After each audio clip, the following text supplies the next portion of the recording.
Pacers snapped their losing streak. They beat the Wizards. They didn't really play that well, but they won, and that's what they need at this point of the season. Moses Brown, hello. Tyrese Haliburton with a nice second half. Pascal Siakam, rock solid. TJ McConnell, the hero. Much to discuss on today's Locked On Pacers podcast.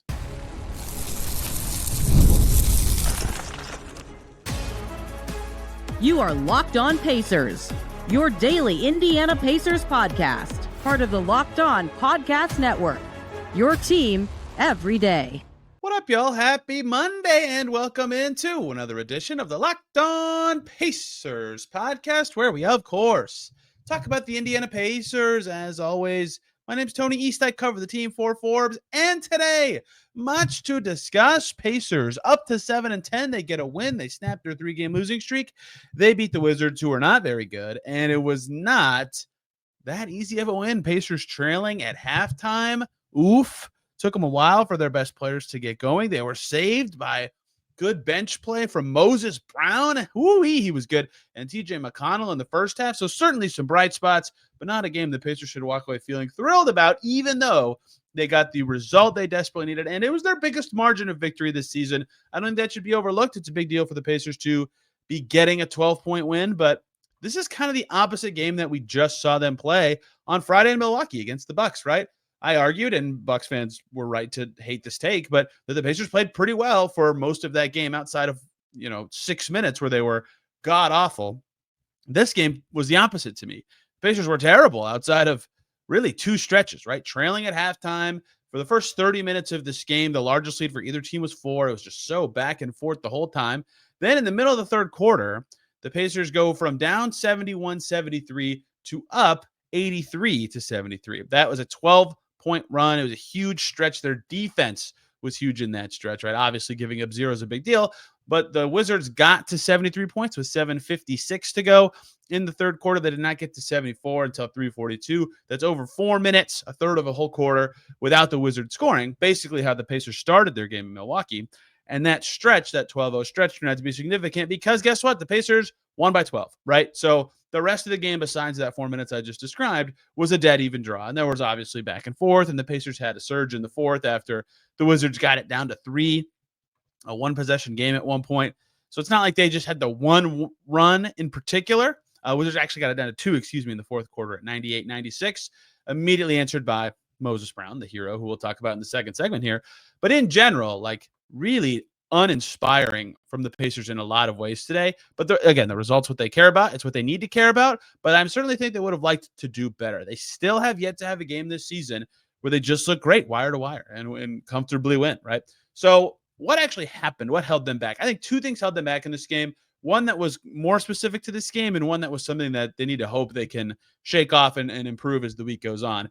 I think the specific to this game thing that helped the Pacers get out of this rut that made them not play particularly well until the second half was their defense. And not just their defense, but particularly their ability to defend the basket. And there were a lot of factors that played into this, but in the first half, the Wizards had 32 points in the paint. The Pacers had 30 to their credit, but they could not keep the Wizards away from the basket. The Wizards made 18 two-point shots in the first half.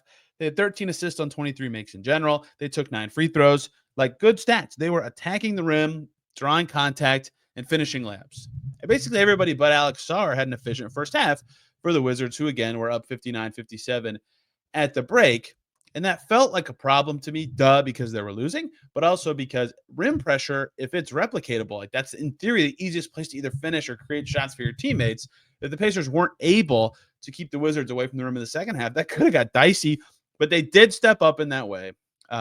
Major changes in the second half made to Pacers players' ability to defend their own player and better rotations behind the play. In the second half, the Wizards made 7 two-pointers after making a bunch in the first half, right? 18 to be specific. So that was a big change. Only 12 points in the paint for the Wizards in the second half after, again, 32 in the first half. That was the shift that made this possible, is they came out with much better defense in the second half. I already described that 12-0 run over 4 minutes at 0 points allowed in that time. Again, yes, they're playing the Wizards. They're a very untalented team, but they made they made the Wizards look like a talented offense for a little bit in that first half before figuring things out. Wizards, 44 points in the second half of this game. That was the this game specific thing that changed. So one was just general defensive improvements from the Pacers. I thought they did a better job keeping Malcolm Brogdon out of the paint. He was given, ex-Pacer Malcolm Brogdon was given the Pacers fits in the first half. They did a little better defending Alex Sarr in the second half as well. And other guys just weren't nearly as effective. Bub Carrington couldn't really get it going in the paint ever. So they just made it much less trivial for those guys to get going. The other thing that changed is Myles Turner's minutes. He had foul trouble in the first half, certainly. He had 2 fouls very quickly, ended up with 12:31 in the first half. And look, for all the things about Myles Turner, he's not close to the level of defender he used to be, right? And some of that is scheme and some of that's his own changes in skill. And so in the second half, again, after the 2 early fouls really changed his rotation, he was able to play much more in the second half, almost 19 minutes, and the Pacers were plus 12 in a 12-point win with Turner on the floor in the second half. Even though Turner's offense came primarily in the first half, his defense was certainly a second half thing, and that mattered a great deal for them to step up a little bit in the rim protection. Not a lot of spacing on the Wizards between, Sarr will take some threes, but between Sarr and Valanciunas and Anthony Gill and lots of other guys, it was just more feasible to defend the rim. So this game specifically, that was the big adjustment to me for the Pacers, was they figured out a little bit, just enough, how to either keep the Wizards away from the paint or actually protect the basket. Now, the generic thing that changed for the Pacers in this game was their stars getting going after a dismal start, right? First quarter of this game, I just mentioned foul trouble for Turner, which was a big part of this. Myles Turner, 0 for 0 with 0 points in the first quarter. Pascal Siakam, 1 for 3 with 2 points in the first quarter. Tyrese Haliburton, 1 for 5 with 2 points in the first quarter. A miracle the Pacers scored 31 points in a quarter, where their 3 best offensive talents were a combined 2 for 8, right? They were really slow out of the gate. Again, we will talk about Moses Brown in a second. He saved them early in this game. He was awesome to start this. Tons of credit to Moses Brown. But that was what changed the Pacers' fortunes and let them stay in this and catch up was Myles Turner was 3 for 3 in the second quarter, and Pascal Siakam was 3 for 6. They had 14 points in that quarter. Haliburton 1 for 5 in the second frame as well. And then the second half, Haliburton got going, which made it all even easier. Haliburton 5 for 6 in the third quarter, maybe his best scoring quarter of the season. He had 4 threes. Siakam only took 1 shot. Myles Turner only made 1 shot with his 2 points, but that's still 16 points. And the fourth quarter was 3 for 4 for Siakam, 0 for 2 for Haliburton, and 0 for 2 for Turner. So here's the good and the bad of that trend. The Pacers stars were bad early in this game, and they all found ways to figure it out later. Let me be clear. I'm just blanket this caveat over the rest of this podcast. I have to keep saying it. They played the Wizards. There should have been a lot of easy things for them in this game. It was not easy early, and those guys figured it out. Haliburton had a great third quarter where he looked, from a scoring perspective, closer to last year's player. Turner had a great second quarter and was really powerful with his dunks and threes. Siakam is just a metronome all season outside of the first quarter of this game. So the good thing is they figured out ways to attack, and they all ended this game looking like, they got going. They were efficient, right? Haliburton, 21 points on 18 shots. Siakam, 22 points on 14 shots. Turner, 10 on 8 shots. That's not like a massive production night for those guys combined. That's only 53 points. But the fact that they all got going was the other thing to me that changed this game for the Pacers, besides their defensive changes, was their star players or their best players looking like their best players.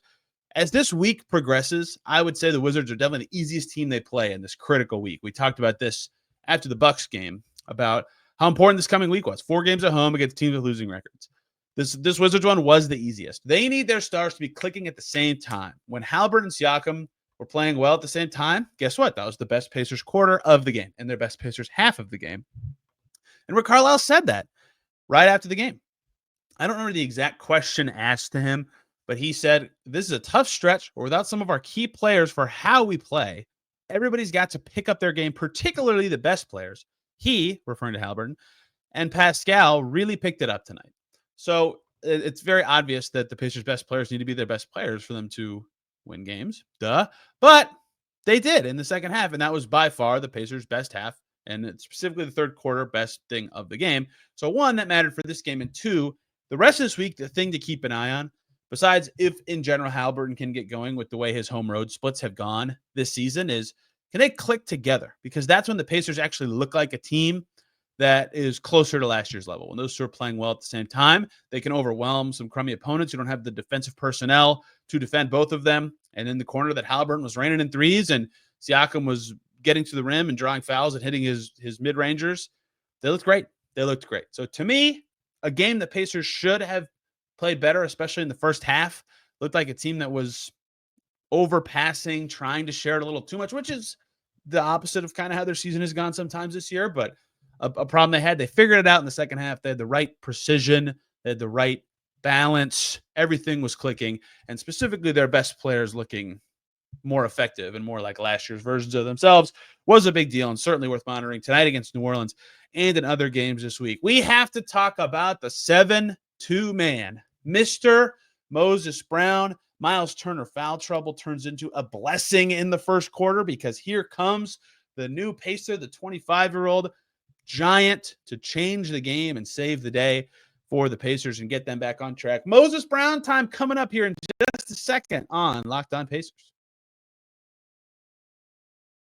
Before we talk some Moses Brown, I'm going to talk about Skims because even though I wear underwear every day, we all do, I have not switched up the type of underwear that I really love and that I've bought since college. And for those who haven't heard yet, Skims now offers men's underwear. And I'm here to tell you, guess what?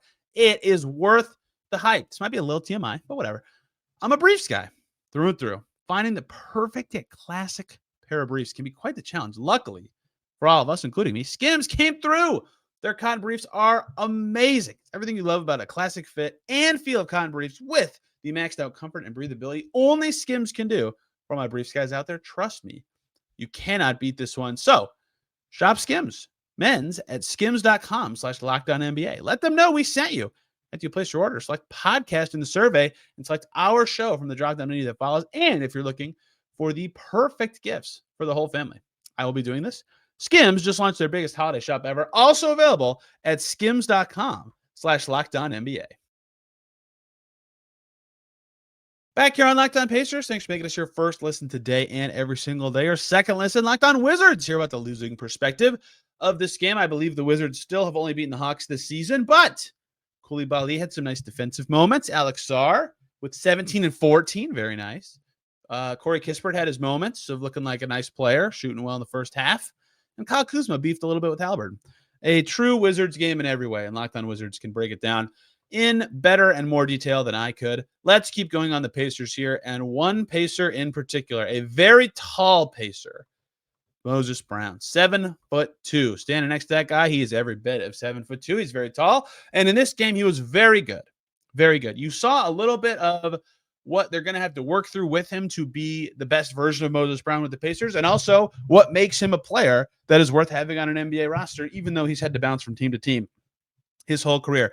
Moses Brown, I couldn't believe some of the stuff I was tweeting in this game. Imagine going back a week to last Sunday or last Monday or whatever, before it was revealed that Toronto game was going to happen, that Turner was going to miss time, that we didn't even know Moses Brown was going to be in the mix for the Pacers. Imagine going back in time a week ago and saying, hey, they're going to win a game next week, and Moses Brown's going to score their first 8 points.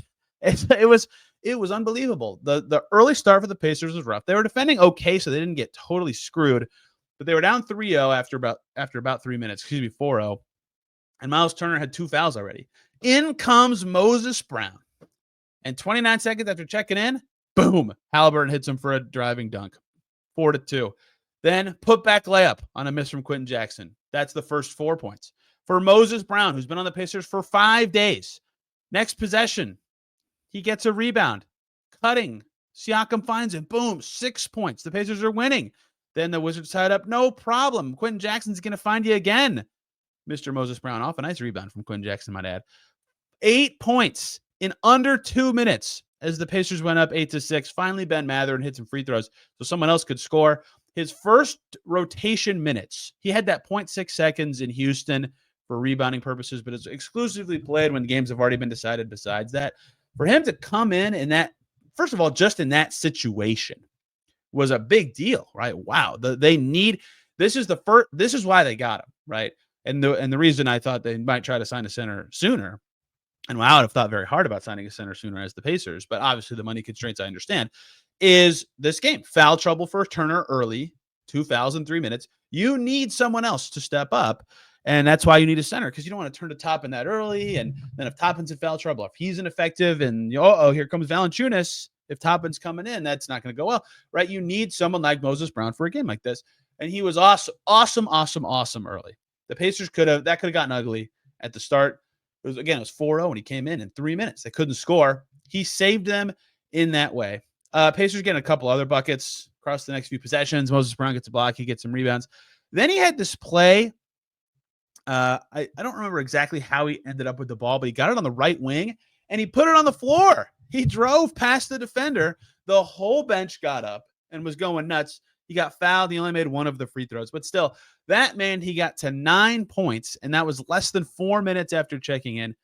He got 2 more free throws a couple chirps later. I don't remember who checked him out of the game. I think it was Pascal with the top and front court. But in his first 7 minutes in that first quarter stretch, I mean, he was everything. He saved the Pacers early in this game. In the first quarter, Moses Brown, 6 minutes and 39 seconds, 4 for 4, 3 rebounds, 11 points, 1 block, no turnovers, +3. Huge stretch. He was playing so good that people were asking me, why didn't they put him back in? Why did they not put him back in? Well, Turner was playing pretty good in the second quarter, to be clear. And if you're desperate to get Moses Brown back on the floor, that says more about your team than Moses Brown. And to be clear, he played well, and I get why the people were having the conversation. Either way, great start for Moses Brown. Second half, he gets back in there. He didn't play in the third quarter. I believe his only second half minutes were at the start of the fourth quarter. He played the first about 5.5 minutes of that frame. Went 2 for 4, got a rebound, 4 points +2, but he had 2 fouls in that stretch. He had a lefty hook that was a little outside the range I think he should probably be shooting from, but given the night he had, can you blame him? He went 6 for 8. He was phenomenal. Moses Brown saved the day with that early stretch, and Moses Brown saved the day by having 15 points in his first real minutes for the Pacers.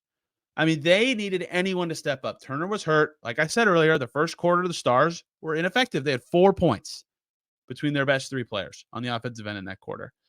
And they could not turn to anybody. And with Alex Sarr as the center, the skinny rookie, Moses Brown was a beast. They needed him to be that good. The last time Moses Brown scored 15 points in a game, he played for the Cleveland Cavaliers. That was April 20th, 2022. So the end of the 2021-22 season. He got cut at the trade deadline that year by the Mavs. The Cavs were like his 5th team or something.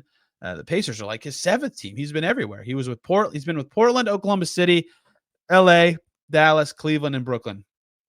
And now the Pacers are his 7th team. Just bouncing around. 2 stints with Portland. To be clear, this was his first real minutes for this team, and he was great. Now, does this mean he should be always playing? No. But does this mean that they can believe in him to have utility when the exact situation pops up where they would need a center after 2 Achilles tears? Yes.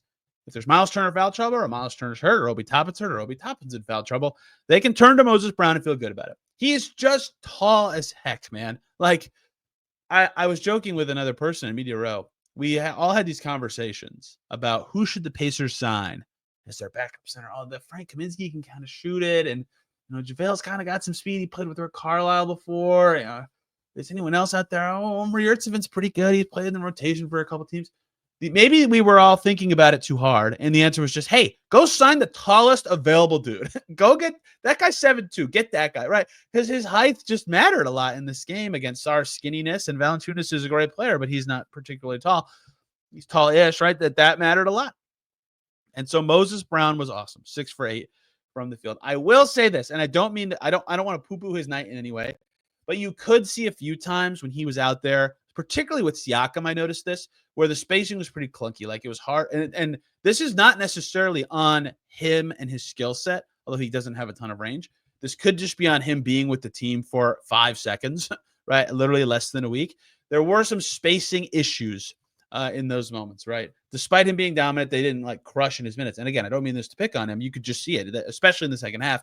And I think that's kind of why they can't turn to him for a ton of time, is that to really unlock the rest of their stars or the rest of their best players, it's really tough to get that going. The McConnell, Jarris Walker, Ben Mathurin, Pascal Siakam, Moses Brown group was +2 in 5 minutes and 50 seconds. That was the most played lineup with Moses Brown, but this makes a lot of sense. The Brown and Toppin group did a little bit better than that. A different Brown Siakam group that had Haliburton and Mathurin and Jackson, so a lot of speed at the guards, did pretty well. So if you're going to play Brown and Siakam together, you need a lot of shooting. McConnell, Walker, that's not enough, right? That was only +2. But if you go with Haliburton, Mathurin, Jackson, and you get either speed or shooting from those guys, that does work. Or if you go Brown, Toppin, that might make a little bit more sense. That worked with a couple other different guard combinations as well. So I think we learned a couple things from this. One, Moses Brown was so good. Tremendous game, tremendous first time they needed him to be good. He was, right? That trust matters both from teammates and from a coaching staff that, okay, if Myles Turner's in foul trouble, or I wonder, this will be a Pacers decision, but remember, like, they did not play Obi Toppin against traditional fives very much last year going small. At what point does Moses Brown play well enough that they say, you know what, this is a normal game. There's no foul trouble for Turner or injuries, but let's try it anyway. This is a big opponent, right? Portland this week, I think, is a good example. They have Ayton and Klingon and Robert Williams. Maybe that's the night they play Moses Brown because they want to, because that matchup actually makes sense. This kind of game makes that more possible, right? So one, they learned that they can trust him, and he played pretty well. Two, they figured out what works with him going forward. And I think both of those things are extremely important. So big day for Moses Brown. Big day for the Pacers that his first meaningful minutes, he's already contributed in a win that they really needed. And big learning experience for the other guys around him to figure out how this is going to work. But if the ball's close to him in the air, he's going to get it. His defensive positioning, totally fine in this game. And if you go 6 for 8, guess what? You're going to usually have a pretty good night. So good for Moses Brown to do that in his first needed minutes for this Pacers team. I learned a lot about him. The Pacers learned a lot about him. He probably learned a lot about how he can impact the team, and he certainly seems to be fitting in very well early. He told us that he and Turner have trained together before in a couple summers down in Texas, so he's got some familiarity there with him. Looked like it today. Good for Moses Brown. Pacers needed that. A couple more things I want to get to, plus the Pelicans. Pacers need that one to close out today's show.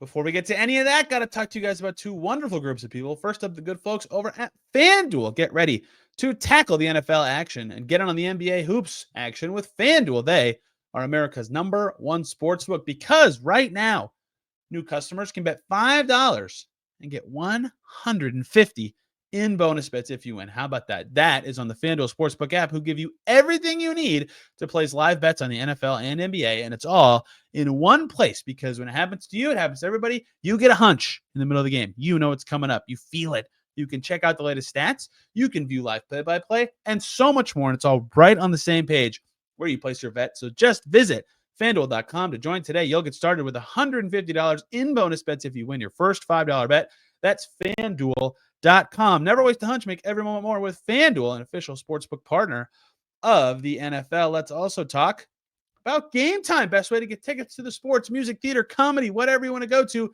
near you. Game Time has a new feature called Game Time Picks that makes getting tickets to see your favorite teams play even easier. If you want to check them out live, Game Time Picks will filter out the fluff and show you only incredible deals on great seats, so you don't have to waste time searching through thousands of tickets. But if you do want to search through thousands of tickets to make sure you get the perfect deal for yourself, Game Time has a bunch of features to make that the best process possible.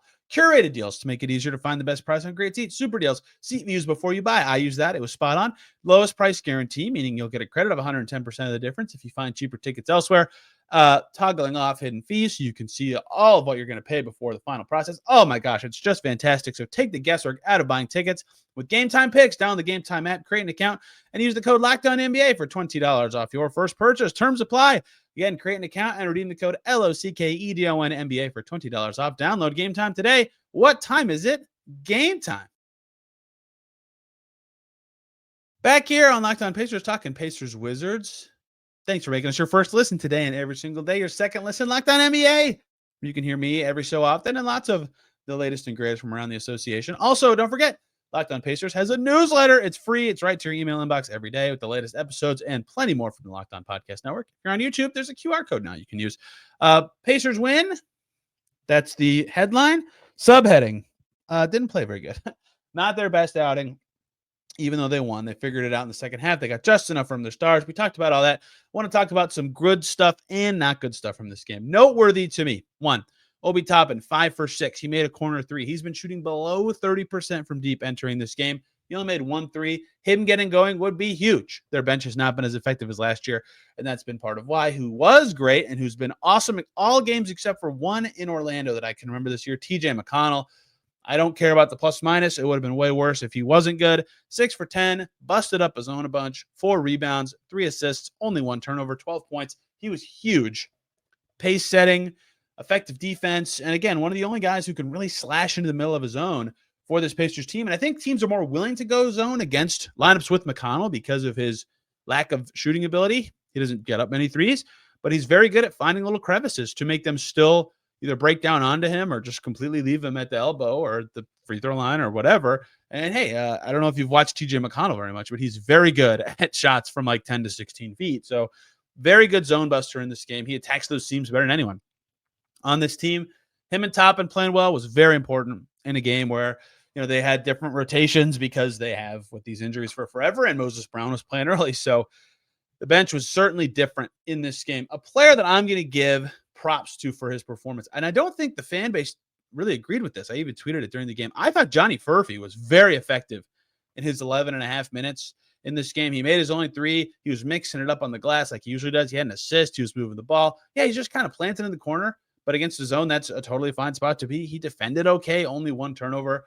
So I thought he played somewhat effectively. In fact, in the second half, he came in earlier than normal, kind of in the spot where Jarris Walker usually enters the rotation. Now, Furphy hurt his ankle during this game. We'll see if there's any long-term thing there. That would be not good. Carlisle told us that he was told Furphy was available to return in the fourth quarter, but didn't go to it for body language reasons. But Jarris Walker did close the game and did do much better in that stretch than he did in the first half of this game. Walker's offense struggled, missed both of his 2s, did make a 3, but 5 boards, 4 assists, 3 steals. He fills up those kind of stats and has been all season. So keep an eye on the Furphy Walker rotation spots, assuming Furphy's healthy going forward. But I thought Furphy, especially with McConnell on top and also playing well, really squeezed in to kind of bring that bench all together. I thought he had a pretty good night. One of his best, just like all around performances, despite only taking the 1 shot. Already did Moses Brown. So the bench was good enough. They got contributions from just about everybody, and they needed it, right? They're going to be limited for a while. So everybody but the 2-ways and James Johnson played in this game. Starters, they kept going to Quentin Jackson. They keep doing that. So here's the question I'll have going forward. I was talking to people about this before the game. Should TJ McConnell just be the 5th starter? Because I'll probably get into this on Wednesday's show, because tomorrow we'll be talking about Pacers-Pelicans. I feel like recently the Pacers have been at their most effective when McConnell and Siakam are on the floor together.